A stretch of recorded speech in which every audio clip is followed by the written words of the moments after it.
Olá, boa tarde. Mais uma semana. É muito gostoso estar toda semana aqui com vocês. Apesar que eu sei que pode ser que algumas pessoas é a primeira vez que está entrando aqui. A gente tem feito essas lives todas as semanas. Nosso intuito nesse momento, que nós sabemos que vocês estão em casa e esperamos que todos estejam em casa, seguros, com ótima saúde e continuem assim, porque todas as semanas nós estamos aqui e o nosso intuito é ajudar, né? Então, trazer dicas de como vocês podem estar cuidando das tecnologias em casa, o que tecnologias, que tipos de produtos que podem auxiliar nesse momento, né? Nesse momento que vocês precisam ficar em casa e querem assistir TV, querem aproveitar melhor ali as aulas da escola, ou as reuniões mesmo de negócio, de trabalho, enfim.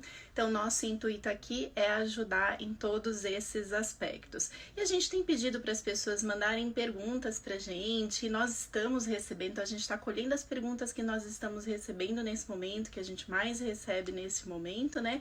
E trazendo aqui para as discussões nas nossas lives. E hoje a gente trouxe algo que geralmente aparece, todas as semanas a gente tem esse questionamento dentro ali do nosso Fale Conosco, mesmo aqui dentro das mídias sociais, que são quais são os sinais, né, da perda auditiva? Como que eu sei que eu posso ter uma perda auditiva? E se eu tenho uma perda auditiva, né? O que que eu faço nesse momento? Então hoje nós vamos discutir, nós vamos falar sobre isso e eu vou convidar a Lioshi, que já esteve aqui com a gente na primeira live, que é gerente de produto da FONAC, né? Dos produtos FONAC dedicados especialmente para adultos, e hoje ela vai aqui compartilhar comigo um pouco aí desse bate-papo sobre o que fazer e quais são os sinais da perda auditiva. Então deixa eu chamar a Lia aqui, porque eu acho que ela já deve estar aguardando. Oi, Lia! Oi, Michele, boa tarde a todas. Boa tarde, Michele. Obrigada pelo convite. Fiquei bastante feliz. Espero que todos estejam bem. Espero que você esteja bem também, Michele, e toda a família de todos. Estamos bem, esperamos também que todos estejam bem.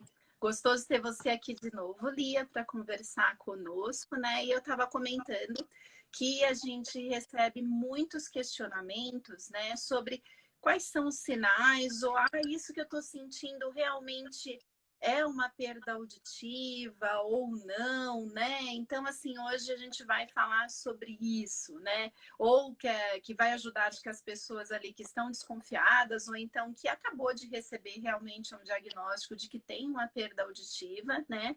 E aí o que fazer, né? Por onde eu vou? Qual o caminho que eu vou seguir?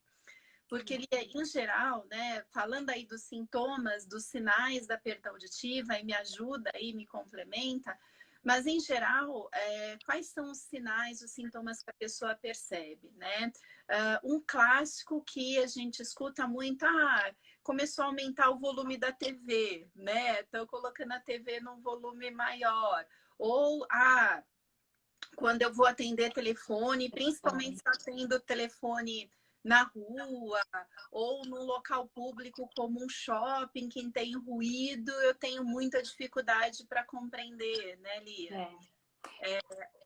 Reunião em família também, né? Então, situações em que tem mais de uma pessoa falando ou numa situação de barulho, né? Também fica mais difícil compreender.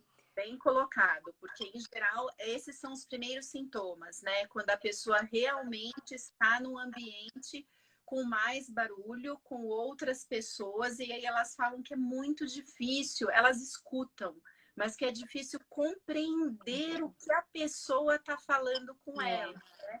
Tanto que quando as pessoas, quando a gente observa muito, principalmente no idoso, eles começam a evitar esse tipo de ambiente. E o evitar é porque realmente para eles é o que acontece. O barulho acaba incomodando muito e como eles não estão conseguindo compreender as pessoas, eles acabam achando que estão gostando mais daquilo, mas eles não estão gostando, tem um motivo por trás, né, Lia? O isolamento é porque também há o cansaço, o esforço, o estresse, então são todos sentimentos que não são bons, né? Então o isolamento pode ser um resultado, sim. É até legal isso que você falou do esforço, porque realmente quando a pessoa está com uma dificuldade maior para escutar, então se ela está num ambiente com ruído, ela acaba fazendo um esforço maior para tentar escutar. Isso gera um cansaço muito grande, né? Sim. Até para nós, com a audição, vamos dizer, dentro do padrão de normalidade, se a gente vai num restaurante muito barulhento e a gente permanece ali por um tempo grande, tentando conversar com as outras pessoas, quando a gente sai desse ambiente, a gente percebe o quanto que estava sendo estressante ficar ali. Porque se eu tento compreender o que as pessoas estão falando, entender o que as pessoas estão falando nesse ambiente, é mais complicado, né, Lia? Então acho que são todos sinais clássicos, né, que nós recebemos, mas que para a pessoa que está passando por esse processo é uma coisa nova, desconhecida. Né? E às vezes não é tão claro de que esses sinais podem ser realmente uma perda auditiva. Mas, enfim, se a pessoa está com esses sinais, Lia, o que ela deve fazer? Eu agradeço o convite, eu achei muito propício o assunto, porque para nós parece um assunto simples, mas na verdade não é, né? Porque para a pessoa que está passando por esse processo, é uma situação nova na vida dessa pessoa, né? E querendo ou não, não é uma situação que a gente tem contato todo dia. Então, quando a gente tem, da mesma forma que a gente tem, por exemplo, um especialista para o coração, que é o cardiologista, o especialista para a visão, que é o oftalmologista, nós temos um especialista da audição, que é o otorrinolaringologista, né? Que, na verdade, nós conhecemos muito pelo nome otorrino, e essa especialidade, ela cuida, na verdade, do ouvido, nariz e garganta. Então, dentro do contexto aí da reabilitação auditiva, é o médico otorrinolaringologista que deve ser procurado, né? Se o paciente ou se a pessoa que está nos escutando, por exemplo, está passando por qualquer dificuldade ou situação de dificuldade auditiva, né? Então, seria o primeiro passo procurar o médico otorrinolaringologista. Otorrinolaringologista, fonoaudióloga, não são nomes simples, mas os procedimentos são. Então, se a pessoa tem dificuldade, deve procurar o médico otorrino.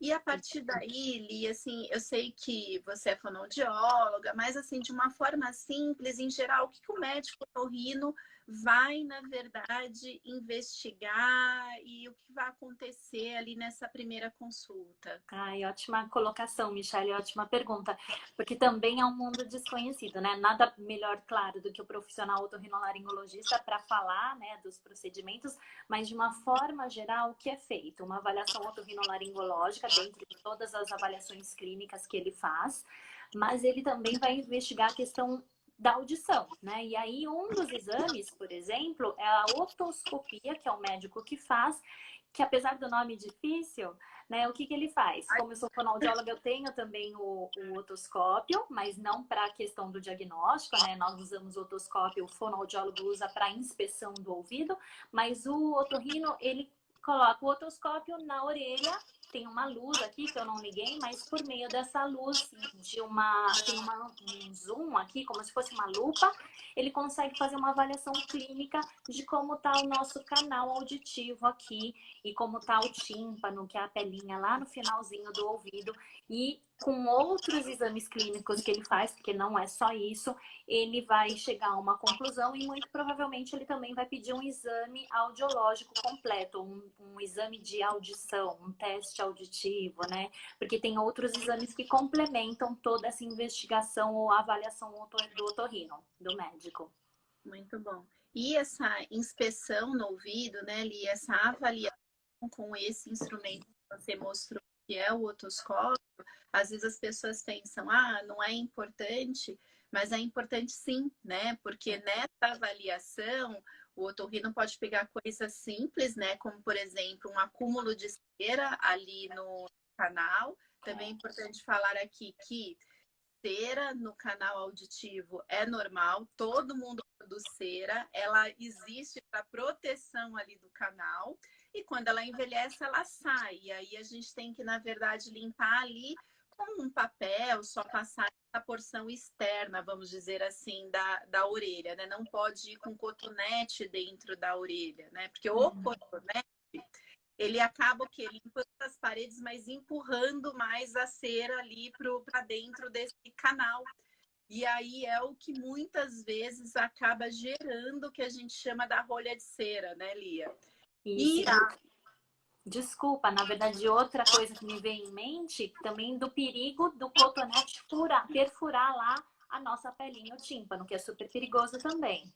com certeza, além de tudo tem isso, também tem riscos de causar infecção na orelha, né?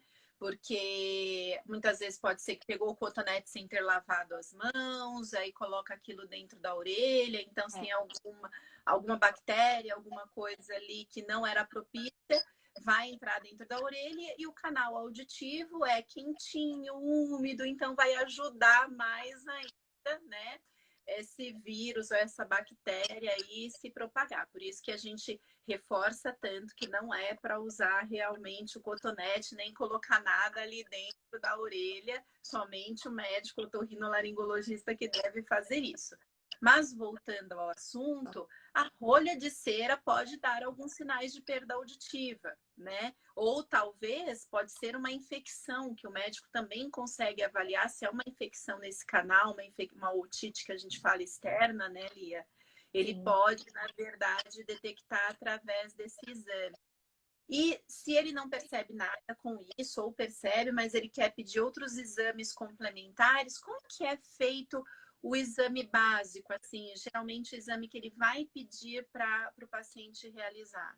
O exame de audição, né, Michele? O exame de audição, que é a avaliação audiológica, a audiometria, ela é feita pelo fonoaudiólogo, então ele encaminha o paciente para o fonoaudiólogo, e esse é um exame em primeiro lugar, ele é indolor, né? Então não dói, não é igual ao exame de sangue que eu preciso furar a veia e colher o sangue.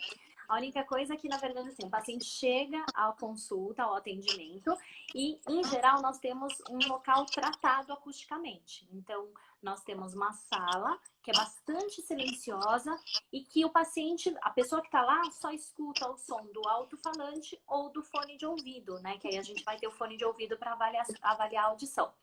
E aí, o que é feito? O fonoaudiólogo também utiliza o otoscópio, né, para a gente só ver se não tem nenhum bloqueio e se a orelha está totalmente livre para receber o som que a gente precisa emitir na orelha para a gente testar a audição. E aí, por exemplo, nessa avaliação audiológica básica, nós colocamos fones de ouvido. E aí o paciente escuta vários apitos, apitos fortes, apitos fracos, em orelhas separadas. Então, uma hora o fonoaudiólogo faz a avaliação na orelha direita, outra hora na esquerda, na maioria das vezes separado, para a gente poder avaliar as orelhas separadas. E aí esses apitos que ficam hora mais forte, hora mais baixo, eles, na verdade, são feitos de propósito, né? São emitidos de propósito para que a gente consiga ver qual é o nível mínimo de audição do paciente. Então, qual é o apito mais fraquinho que o paciente consegue responder.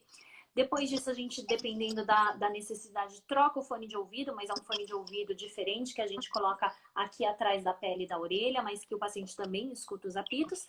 E complementando tudo isso, que é bastante importante, é feito um teste de palavras. Então, nesse teste de palavras, ora as palavras ficam mais fortes, ora ficam mais baixas também. E aí o paciente tem que repetir o que ele entendeu, porque todas essas informações complementam aí a questão da avaliação auditiva. Também nós temos um exame que, na verdade, a gente joga uma pressão no ouvido do paciente, que também é indolor, né? A gente coloca uma oliva, uma borrachinha na orelha, no equipamento, e ele mexe na pressão do ouvido, como se a gente estivesse descendo a serra, ou quando a gente está com o ouvido tampado, não dói, e é um exame também complementar para que a gente envie todos esses resultados para o médico otorrino, para que ele averigue a questão do tratamento da audição, se for necessário. Uhum. Então, na verdade, o que a Lia colocou aqui, muito bem explicado, seria são muitos nomes difíceis, né? Desculpa, acho que é melhor resumir. E seriam, na verdade, os exames que, em geral, o otorrino vai solicitar. Ele pode solicitar muitos outros exames, dependendo do que ele averigou, do que ele verificou ali nessa primeira consulta, né? Mas, em geral, o mais básico seria isso, pedir esse exame, né, que vê esse mínimo que a pessoa escuta, que você comentou, que é a audiometria, né? E também esse exame de pressão, então tem apito, tem fala, mas são todos exames simples, né, que em geral não demoram muito para serem feitos. E aí, uma vez que o paciente tem esses exames, ele retorna no otorrino, né, Lia? E aí esse tratamento, ele pode ser cirúrgico, ele pode ser medicamentoso ou ele pode decidir pela utilização de um dispositivo eletrônico, então um aparelho auditivo ou até outros dispositivos no mercado, Michele. Então, de forma simples, geralmente se for uma rolha de cera, uma infecção, o tratamento ele pode ser medicamentoso, né, Lia? Na grande maioria dos casos, o tratamento vai ser medicamentoso. Cirúrgico são menos os casos, né? São menores ali os casos que podem ter tratamento cirúrgico, e uma parte o otorrino pode recomendar o uso do aparelho auditivo. É isso, Lia? É isso mesmo, Michele. Isso que é bastante importante para a gente até quando recebe o paciente, né, na clínica, para que o otorrino tenha feito essa investigação, porque se tiver qualquer outro tratamento anterior ao uso do aparelho auditivo, isso já foi feito, né, Michele? Isso é importante. Muito importante. E aí, Lia, se a pessoa tem ali a recomendação do médico para o uso do aparelho auditivo, né? O que ela deve fazer nesse momento? Quais são ali os passos a partir disso? Sim, que é um mundo novo também, outro mundo novo, né? Na verdade, o paciente ele procura um fonoaudiólogo que trabalha com a seleção e adaptação do aparelho auditivo, né? E na primeira consulta, o que é feito? É bastante importante, se ele puder levar, é bem interessante levar todos os exames já realizados. Então, todos os exames que ele mostrou para o otorrino, para o fonoaudiólogo também é importante, porque são dados que vão fazer parte aí das informações para selecionar a melhor solução para o paciente. E até Mas os antigos, né, Lia, são exames importantes. antigos são importantes. Então, se ele já tiver feito um exame de audição há 20 anos atrás, há 10 anos atrás, também é importante, né? Porque até a gente consegue ver se manteve o mesmo grau de perda de audição, se essa perda de audição piorou, se está igual, a compreensão de fala, se está igual, se piorou. Então, todos esses dados são bastante importantes, sim. Né? Então, se ele tiver, sempre levar os exames que ele já fez. Mas, além disso, são feitos outros testes, né? Então, é bastante importante para o fonoaudiólogo fazer uma entrevista ou uma anamnese, né? Estou falando um termo mais técnico, mas são feitas várias perguntas para o paciente do estilo de vida. Porque são importantes essas informações. É importante para o fonoaudiólogo saber se o paciente assiste muito a TV, fala ao telefone, se ele frequenta aulas, né? Se ele vai para a faculdade, se vai para a escola, se frequenta palestras. Porque todas essas situações que são diferentes, elas precisam também de diferentes componentes do aparelho para uma boa audição. E aí eu tenho soluções específicas para cada situação que o paciente colocar, né? Então, se for um paciente que trabalha muito no telefone celular, eu tenho uma solução específica para ele. E ele vai ter muito benefício aí, além da questão da audição que vai melhorar, mas também para essa situação específica. Então, é feito esse questionamento e também são investigadas questões da visão e de manejo do aparelho auditivo, Michele. Entendi. E Lia, na verdade, o fonoaudiólogo ele pode pedir, solicitar outros exames para o paciente também? Pela recomendação, né, das guias de boas práticas, até de academias internacionais e da ABA, né, que é a Academia Brasileira de Audiologia, sempre que há necessidade de informações complementares, é bastante importante entrar em contato com o otorrino, que acompanha o caso, e também a questão de novos exames complementares são importantes. Às vezes, por exemplo, em casos que não é um assunto aqui, mas adaptações em crianças, às vezes a gente não consegue todas as respostas que a criança vai dar sozinha. Então, tem outros exames mais automáticos que vão fornecer esses resultados. E às vezes vale a pena conversar com o otorrino, mandar uma cartinha ou ligar e, junto com ele, decidir a questão dos exames complementares, sim. Isso é bastante importante. Ótimo. E tem algum outro exame que a fono, de repente, vai querer fazer ali naquele momento, na primeira consulta, ou quando ela for fazer o processo ali de início de teste dos aparelhos auditivos, que vai ajudar também nessa seleção do aparelho? Tem, e aí esses faz parte aí de uma boa prática de adaptação do aparelho auditivo, né? Então, na verdade, a investigação, né, da questão do estilo de vida, a visão e o manejo do aparelho, mas também teste de compreensão de fala. Então, às vezes é necessário repetir esse teste com outras informações, porque o quanto o paciente compreende a fala no silêncio, mas também tem um outro teste no ruído, complementa muito, né, para que nós possamos escolher melhor a tecnologia do aparelho.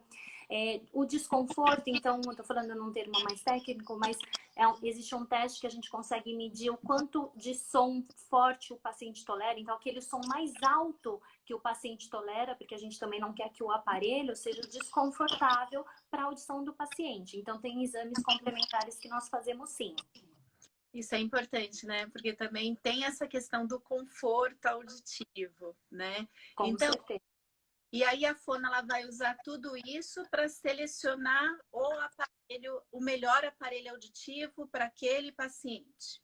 Sim, e aí eu vou mudar minha tela, Michele, se você me permitir, porque aí existe mais um mundo novo aqui, né? Não sei se vocês conseguem ver adequadamente, eu coloquei de uma forma que coubesse na tela, mas assim, eu falei muito da questão visual e do manejo, a destreza manual, né, do paciente, porque aí quando o fonoaudiólogo apresenta, ou se o paciente for num local que é apresentado diversos aparelhos auditivos, ele vai ver tudo isso, e aí nós temos aparelhos que ficam atrás da orelha, nós temos aparelhos que ficam atrás da orelha, mas tem uma pontinha aqui diferente.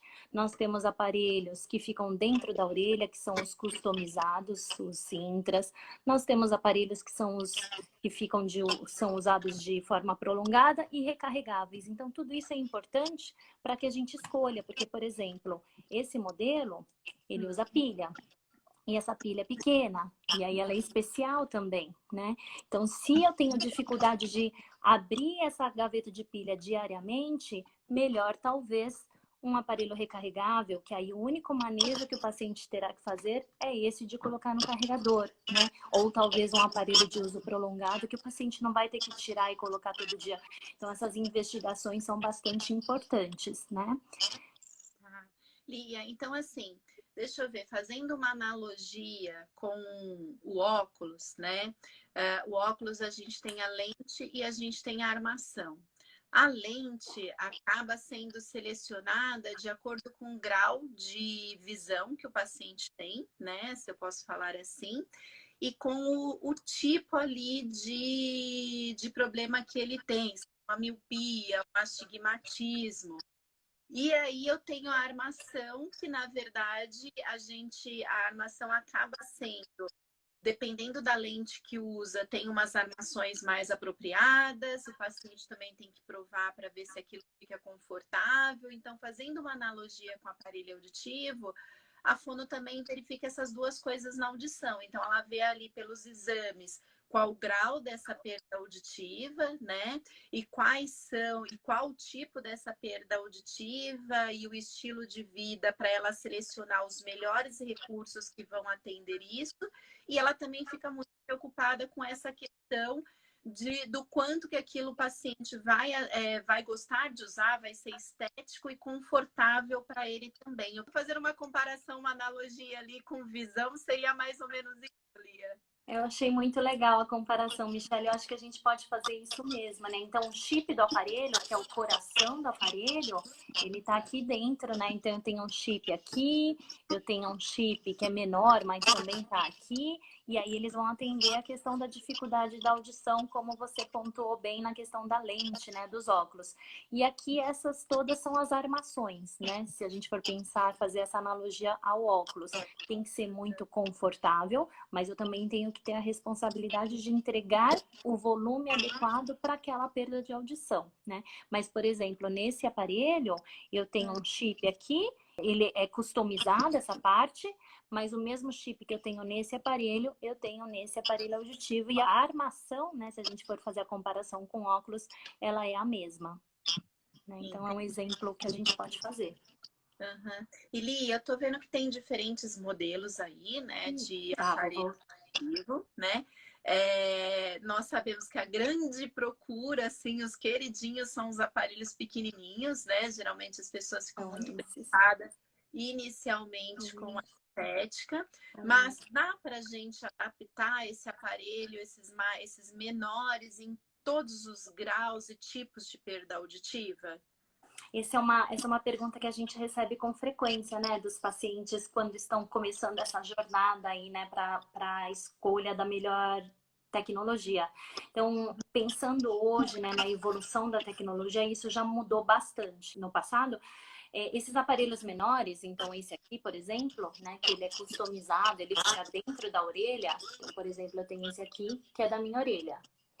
Ele, no passado, ele atendia somente um grau de perda de audição leve a moderado, né? Estou falando um termo mais técnico, mas só para exemplificar, esses aparelhos hoje, eles podem ser adaptados até perdas severas hoje. Então, há uma evolução, mas como você bem colocou, para um paciente que tem perda profunda, por exemplo, esse ainda não atende o grau da perda profunda. E aí eu tenho aparelhos bastante estéticos que vão atender esse grau de perda profunda. Esse é um outro modelo, por exemplo, né, que eu uso molde. Para uma perda profunda, por exemplo, eu uso molde, né, que esse molde é uma peça de acrílico, só que ele é customizado, ele fica, na verdade, ele é produzido no formato da anatomia da orelha do paciente. E aqui eu tenho uma solução que é bem simples e bastante estética. Então, é esse aparelho auditivo, mas ele pode ser substituído por um tubo oliva, né? E aí eu também tenho aparelhos mais potentes. Então aqui eu tenho o mesmo aparelho com uma solução estética. Então eu vou colocar na minha orelha só para exemplificar. Ótimo. Então aqui, ó, eu tenho o aparelho retroauricular, que é o que fica atrás da orelha. Então esse é o molde da minha orelha. Deixa eu só arrumar aqui na minha orelha.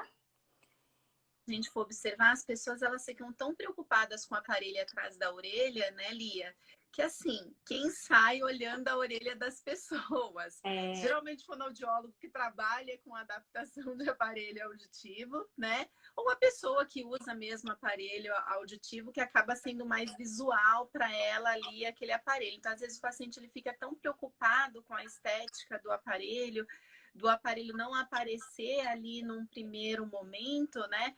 Mas não deveria, porque em pouco tempo ele vai ver que ouvir é muito melhor do que qualquer questão estética, né, Lia? Esse modelo com molde, que aqui eu até... E esse mesmo modelo aqui com o tubo fino. Olha aqui a questão da orelha. Não, praticamente não aparece. Você tem que puxar o aparelho atrás para ele aparecer. Esse mesmo de cabelo preso, que eu não tô de cabelo preso aqui, né?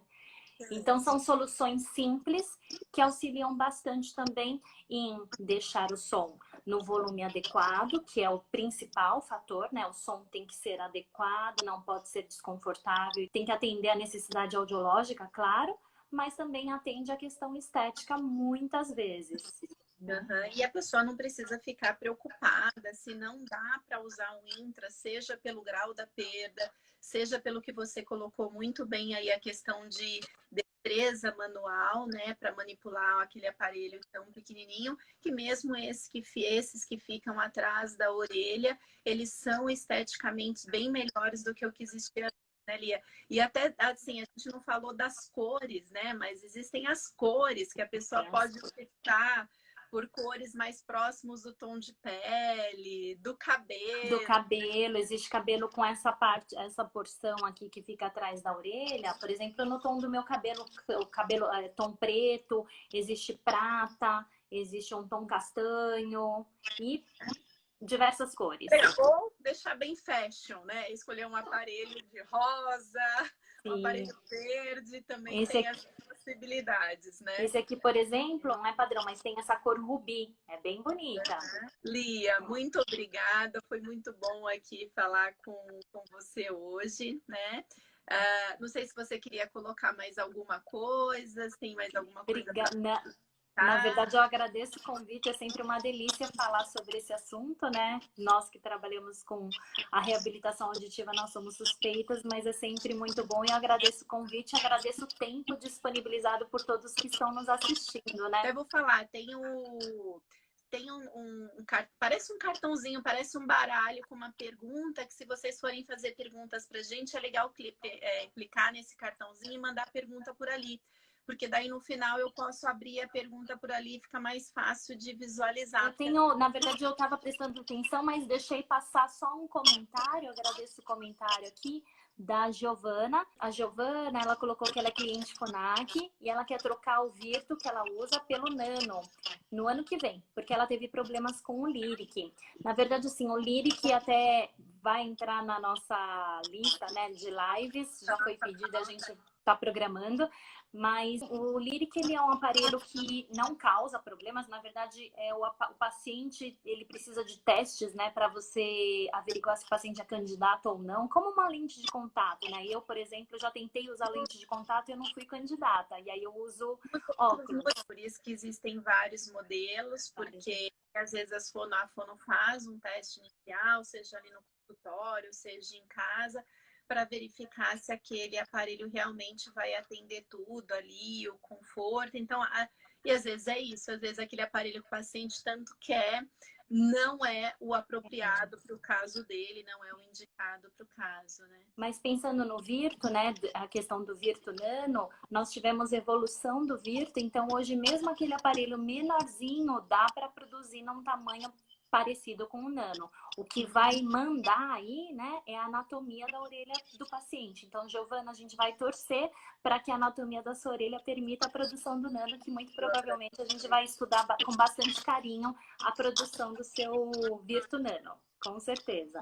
Com certeza. Então, gente, muito obrigada. Já faço aqui o convite, dia 12 de maio, às 18 horas, nós vamos fazer uma live diferente. Eu vou estar aqui mostrando alguns pontos de atendimento da Fonac, né? Então, a gente vai mostrar pontos de atendimento lá no Distrito Federal e pontos de atendimento aqui no interior de São Paulo, Campinas, Jundiaí, São José dos Campos. Na verdade, esses locais vão estar mostrando para a gente como que eles estão atendendo neste momento de pandemia. Então, não percam, dia 12 de maio, às 18 horas, nós vamos estar aqui com a fonoaudióloga, a doutora Elaine Soares, e com a Janaína Mundi. Ela também vai estar aqui. A Janaína também é fonoaudióloga, especialista em audiologia, coordenadora do Cefac em Brasília, né? Então, as duas vão estar aqui conosco. Primeiro a Elaine, depois a Janaína, para estar falando como que estão acontecendo os atendimentos nesse momento de pandemia. Então, já fica o convite aí. Por hoje, pessoal, muito obrigada. Obrigada por todos aí que estavam nos assistindo. E mandem suas perguntas aí pra gente para a próxima live de quinta-feira, tá bom? Beijão, um grande abraço. Tchau, Lívia. Tchau, gente. Obrigada pelo convite.